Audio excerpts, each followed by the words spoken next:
C'est l'une des histoires de la journée, ça s'est passé hier soir, mais il y a des conséquences aujourd'hui. C'est l'évacuation musclée des migrants hier soir, place de la République à Paris. La police des polices a été saisie. Une première enquête est ouverte à la suite d'un croche-pied fait sur un migrant par un policier. Selon nos informations, il s'agit d'un commissaire divisionnaire. On va vous en dire plus dans un instant. On apprend à l'instant que le parquet de Paris ouvre une enquête concernant un journaliste qui aurait été molesté également pendant la manifestation.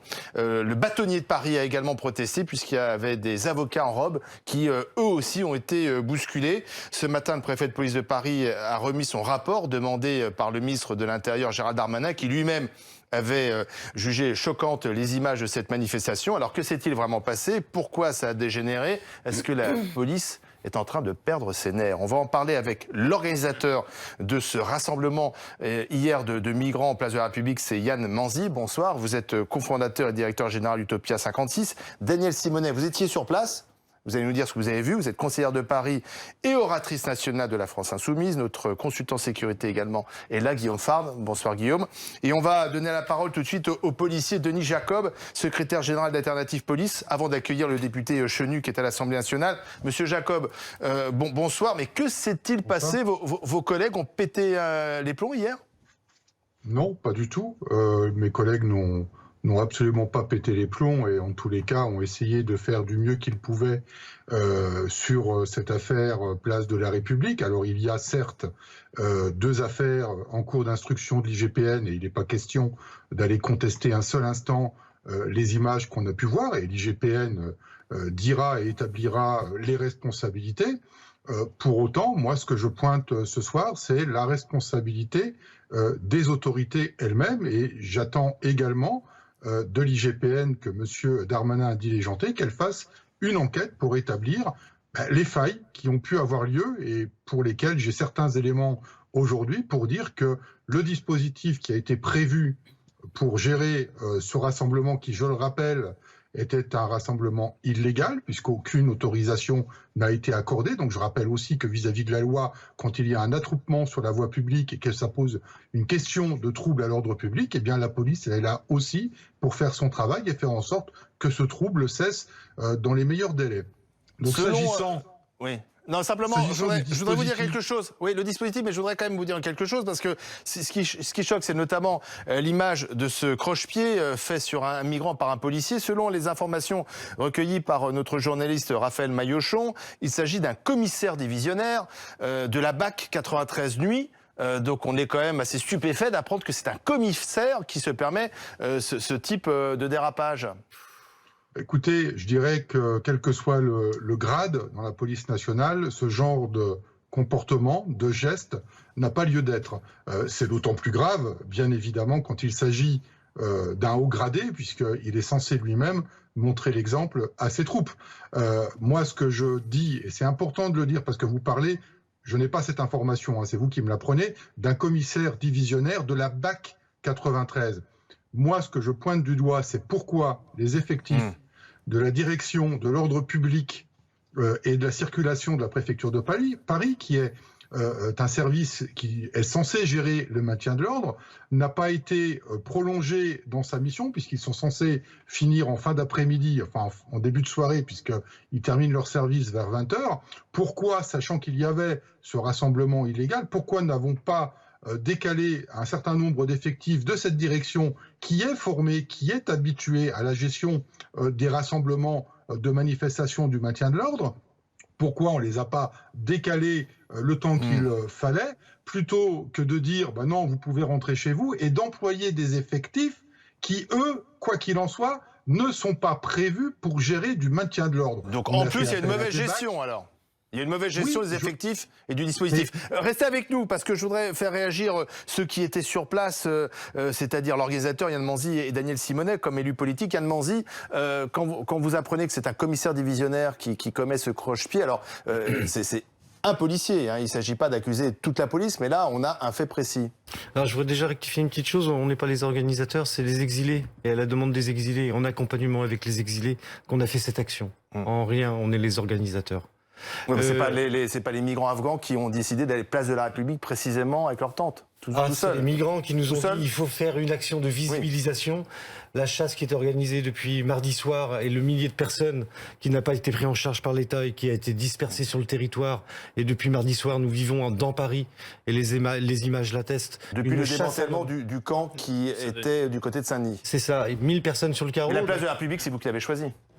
On l'a choisi Voilà. en collaboration avec les associations afghanes qui sont statutaires sur le territoire français et des gens, on a travaillé ensemble, c'est pas moi qui ai choisi. Mais c'est vrai que et c'est une pas notre manifestation association. qui n'est pas déclarée, on est en période de confinement, donc dès le départ, il y a Non, une tension possible. On peut imaginer, par contre, elle est tout à fait pacifique et quand la police arrive, tout est calme, on a des élus, on a des avocats, on est pacifique, on n'est pas là pour taper, pour se battre. Mais l'intention, c'était que les migrants s'installent avec leur tente durablement sur cette place. Non, l'idée c'était de tout simplement dire à l'État qui n'a pas pris en charge ces 1000 personnes qui étaient sur le camp de Saint-Denis, que ces Il n'y avait pas personnes de étaient là de et solution. que la dispersion et l'action qui est menée depuis mardi soir, elle est chassée dans tout le nord de Paris, elle est chassée toute la nuit, elle est harcelée, elle les empêcher de dormir, doit s'arrêter. Et c'est simplement ça, à la demande des populations qui sont chassées, de se regrouper pour être visibles et pour pouvoir imaginer se faire voir en fait. Guillaume Fard, le policier nous explique que c'était pas forcément les bons escadrons qui étaient sur place. Pourquoi en fait? En fait, il y a plusieurs problèmes qui s'imbriquent. D'abord, de savoir si cette opération, c'est de l'ordre public ou si c'est une évacuation. Parce que comme le disait monsieur, l'ordre public, c'est caractérisé par des troubles à l'ordre public. Mais on avait des personnes qui étaient calmes, qui s'étaient installées pacifiquement sur la place de la République. Donc c'est plutôt une évacuation. Donc c'est une évacuation pour occupation illégale du domaine public. Alors une fois qu'on a dit ça, c'est qui intervient? Alors vous avez deux options. Soit vous intervenez vite avec les fonctionnaires qui sont disponibles, soit vous prenez le temps d'intervenir un peu plus tard avec des personnes qui sont plus spécialisées des évacuations et aussi de l'ordre public. Là, l'option qui a été retenue, c'est d'intervenir vite. À partir de là, vous prenez les fonctionnaires que vous avez sous la main. Les fonctionnaires que vous avez sous la main, au cas d'espèce, ce sont des policiers, des BAC. Donc des gens qui, d'ailleurs pour certains on les a vus à l'image, sont venus en jean basket et ne sont absolument pas formés ni coutumiers de ce type d'opération-là. Il y avait un escadron de gendarmes mobiles. Voilà, ça, ce sont des spécialistes. Et donc des effectifs, des BAC, et il y avait aussi les compagnies de sécurisation d'intervention. Oui, exactement. Donc en fait, c'est une opération qui n'est pas une opération menée par des professionnels du maintien de l'ordre, que l'on envoie en sous-nombre et sous-équipés, parce que pour beaucoup d'ailleurs, ils n'ont aucun équipement de type protection individuelle, de type casque de maintien de l'ordre, et donc on leur demande d'aller au contact. Et après au contact, vous avez des échanges de coups de part et d'autre, et vous avez des personnes qui, d'ailleurs n'étant pas spécialistes, vont avoir des comportements qui ne sont pas conformes ni à la réglementation, ni à la déontologie. Donc c'est un peu ça aussi que voulait dire Denis Jacob, c'est qui a donné l'ordre d'intervenir aussi vite à des personnes qui n'étaient pas expertes de cette matière, parce que l'ordre public, ça ne s'improvise pas. Daniel Simonet, vous comprenez cette explication? Non, absolument pas. Il y a d'abord toute une chaîne de commandement inacceptable. Le ministre Darmanin, le préfet Lallemand ont une part de responsabilité, et c'est eux les premiers responsables. Pourquoi? Parce que Darmanin, il a condamné. Hein. Vous avez Il a un demandé des État... enquêtes. Je vais vous dire une chose.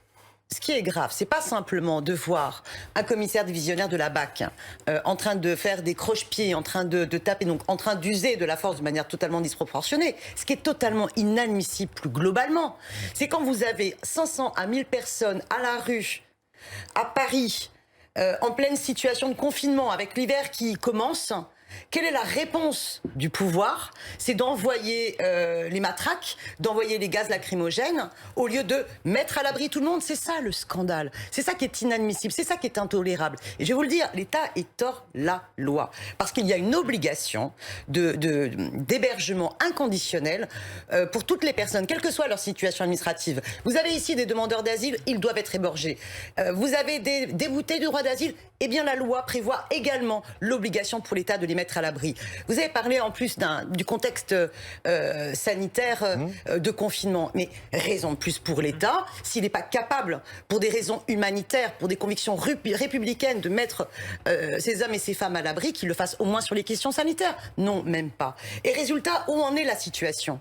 Est-ce que les personnes... Est-ce que vous n'avez pas poussé aussi à cette situation hier soir? Non, absolument pas. Est-ce qu'il n'y a pas eu d'instrumentalisation aussi des gens qui sont effectivement dans la plus grande pauvreté, la plus grande misère? La semaine dernière. Non mais pardon, je termine, Daniel Simonet. Vous saviez très bien que ça allait finir comme ça. Le scénario était un peu écrit par avance. Non, qu'est-ce qui s'est passé la semaine dernière? Moi, ce que je voudrais Dans dire... la nuit de lundi à mardi, l'opération honteuse de la préfecture sur le campement de Saint-Denis. Il ne faut pas les évacuer le campement, il ne faut pas les mettre à l'abri. Il faut les mettre à l'abri. Mais sur le 1000 carreau, qui ne sont monsieur. pas mis à l'abri, 1000 monsieur. personnes. Mais monsieur, 1000 personnes en temps de Covid. D'accord, dans mais les ils étaient rues où qu'on avant? Ils laisse. étaient sous des tentes à Saint-Denis.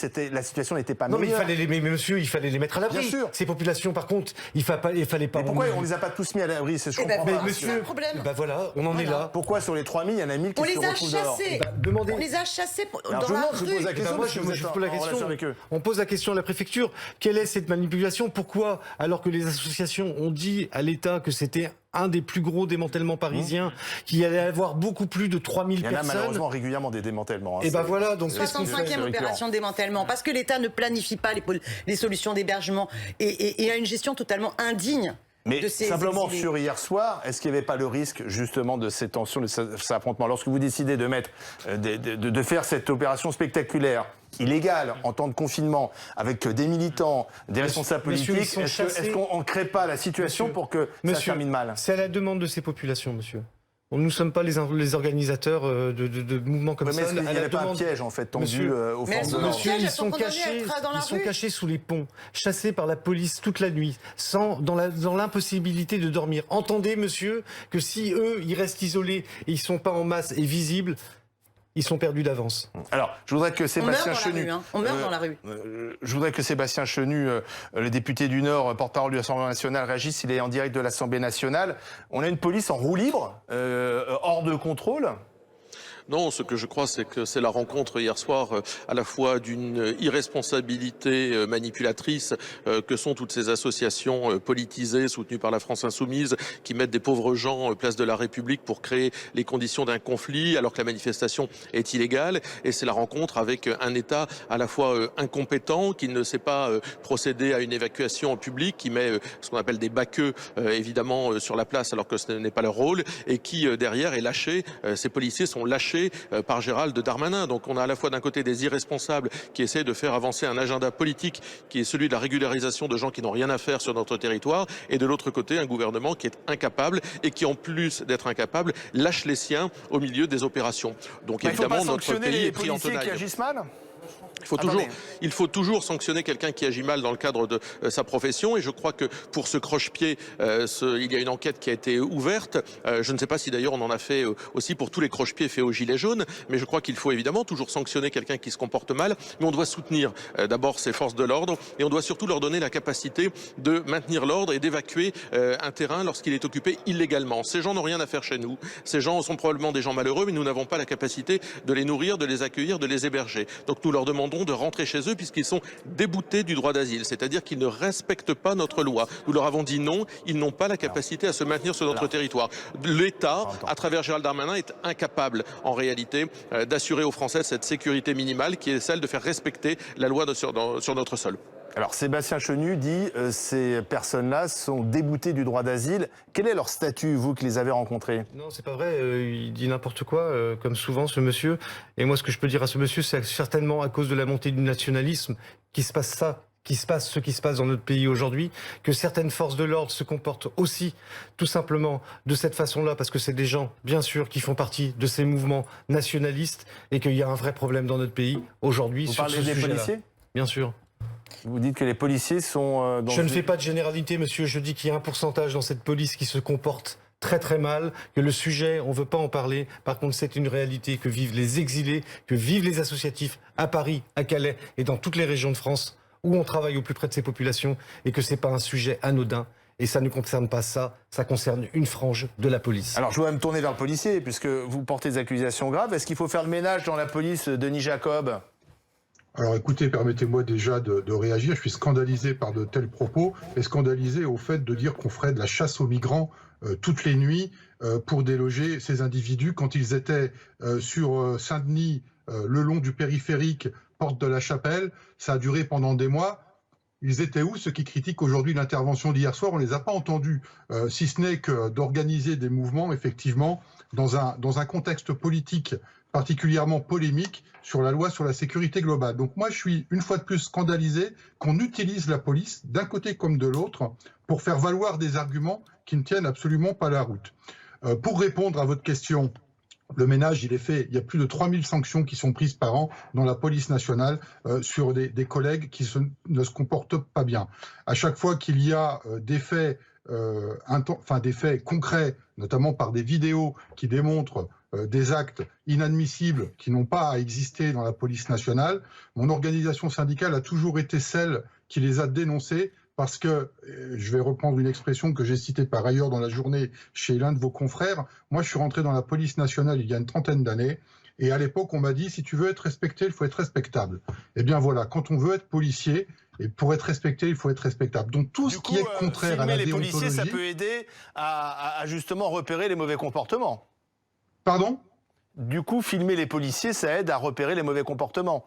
Oui. Mais bien évidemment, mais vous savez, sur l'article 24 de la loi sur la sécurité globale, nous sommes partisans à la fois de protéger les policiers et leurs familles, parce qu'effectivement, il y a des faits où les policiers sont agressés à leur domicile parce que on les a pointés du doigt et on a appelé à les agresser sur les réseaux sociaux au moyen de vidéos, mais autant nous sommes déterminés pour faire respecter la liberté de la presse et le droit à informer, parce que c'est un droit fondamental de notre démocratie. Donc pour nous, il n'y a pas de débat là-dessus.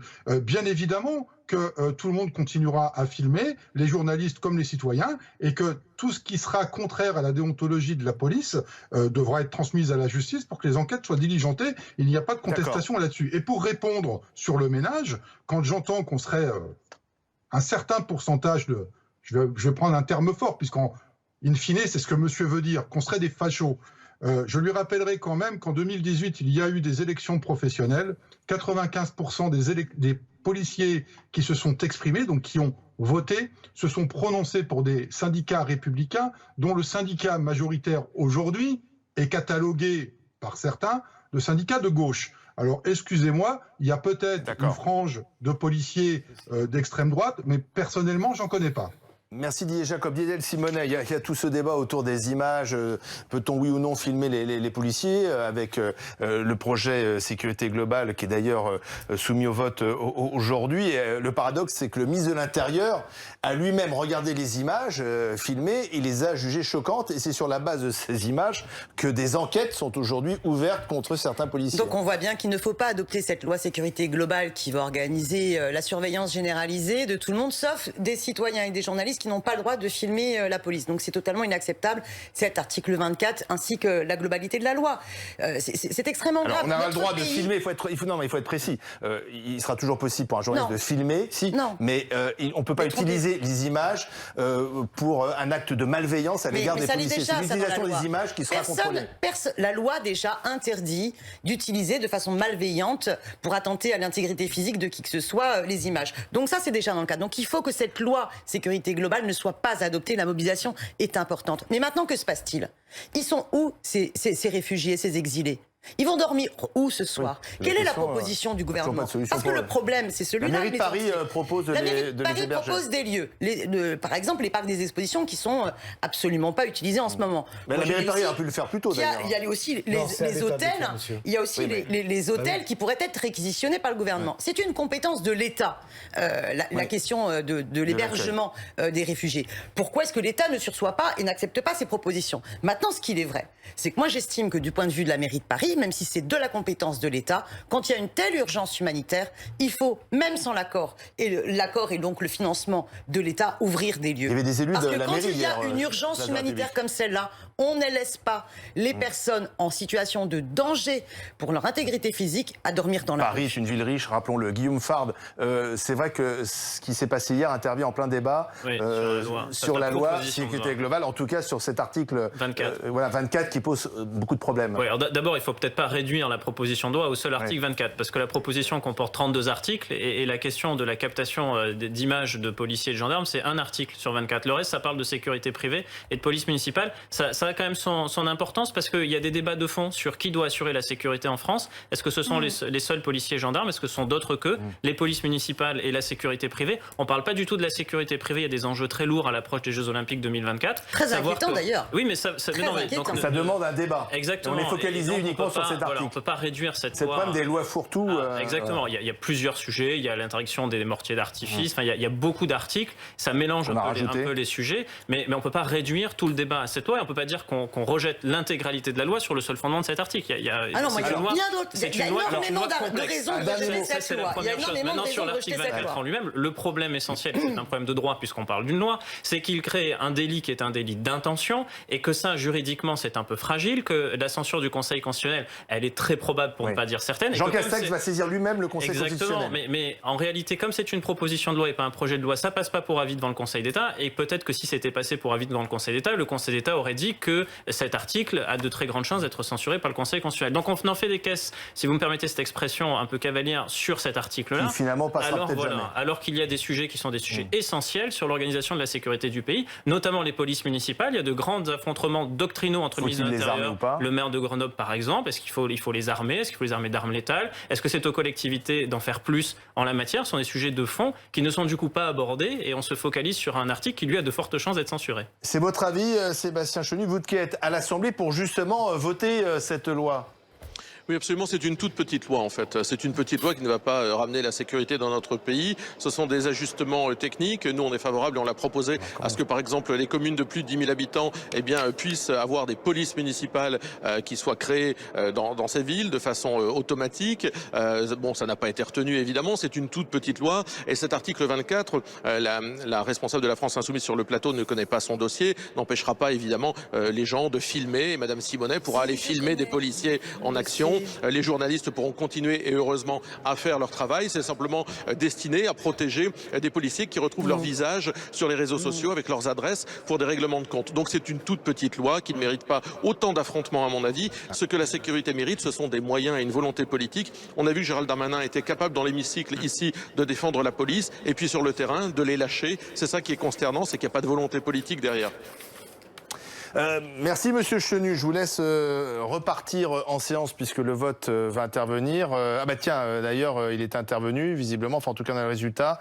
Et donc c'est un premier feu vert à ce texte controversé sur la sécurité globale qui est donné par l'Assemblée nationale. Il n'y avait pas beaucoup de suspense puisque la majorité a voté pour. Mais où sont les migrants? Parce que moi c'est la question que je me pose. Voilà. Une fois passée la polémique, ces migrants qu'on a vus place de la République, ils sont où là ce soir? Ils sont dans plusieurs arrondissements dans le nord de Paris, en dehors de Paris, ça c'est clair et net. Comme l'a dit Monsieur Lallemand, plus de campements et plus de points de fixation dans la région parisienne. Donc ces populations sont, pour prendre un modèle, comme un peu les populations roms à une certaine époque, repoussées encore plus loin de Paris. C'est le jeu de l'invisibilisation. On ne règle pas le problème. On le disperse, on le ventile. Et puis derrière, par contre, ces populations sont toujours dans une très grande détresse. Et bien sûr, derrière, une harmonisation et comme ce qu'on voit depuis 5 jours, c'est vraiment un quadrillage policier incroyable pour que ces populations reculent de Paris, s'écartent, qu'on ne les voit plus. Qu'on ne les voit plus. On invisibilise. Et le but de l'action d'hier, et à leur demande, c'est parce qu'ils savent très bien comment ça se passe. Ils n'ont pas besoin de nous. Ils savent très bien qu'il faut se faire voir pour se faire prendre en compte, sinon on disparaît. Merci à tous.